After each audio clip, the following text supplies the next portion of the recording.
मेरे वालों सारिਆਂ ਨੂੰ ਵਾਹਿਗੁਰੂ जी का खालसा वाहिगुरू जी की फतेह ਅਤੇ प्यार भरी सत श्री अकाल। माँ बोली पंजाबी साडी बोली साडी पहचान।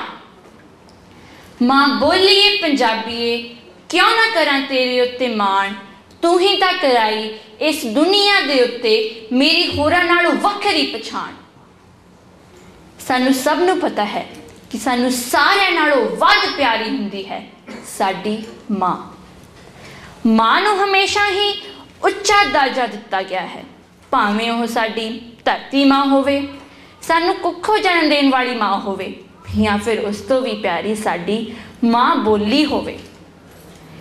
जदों सानू दुख हुंदा है तां असीं दुख विच अपनी माँ नू पुकारदे हां अते जिस मिठड़ी बोली विच असीं अपनी माँ नू आवाज़ मारदे हां ओह साडी माँ बोली हुंदी है।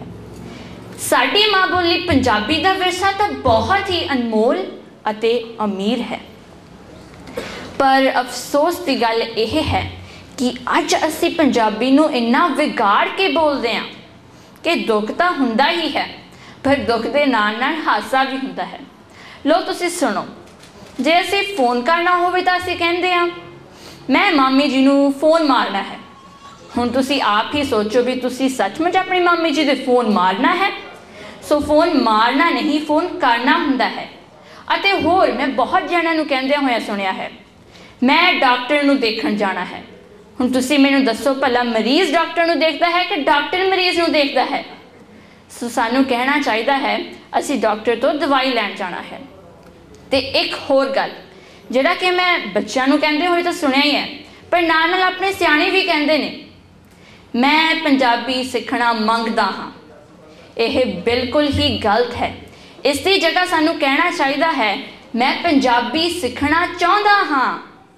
सो यह कुछ गल्लां सी जिहड़ियां कि सानू सारिਆਂ ਨੂੰ ध्यान में रखनियां चाहिए ने। ते पंजाबी बहुत ही प्यारी भाषा है। मैं कल दी तुहानू गल सुणाउंदी हां। मैं कल एक मुकाबले विच गई सी जिथे कुछ एक विषय सन ते उन्हां विचों एक विषय चुन के उहदे उपर एक लेख लिखना सी ते उत्थे 4-5 विषय सी ते जद मेरी नज़र पंजाबी माँ बोली दे विषय ते गई तां सच मन्नियो मेरे अंदरों आवाज़ निकली कि मैं इसे विषय उपर एक लेख लिखां ते मैं अपनियां सारियां भावनावां माँ बोली लई सारा प्यार एक कागज़ दे टुकड़े उपर लिख दिता बहुत ही वधिया तरीके नाल।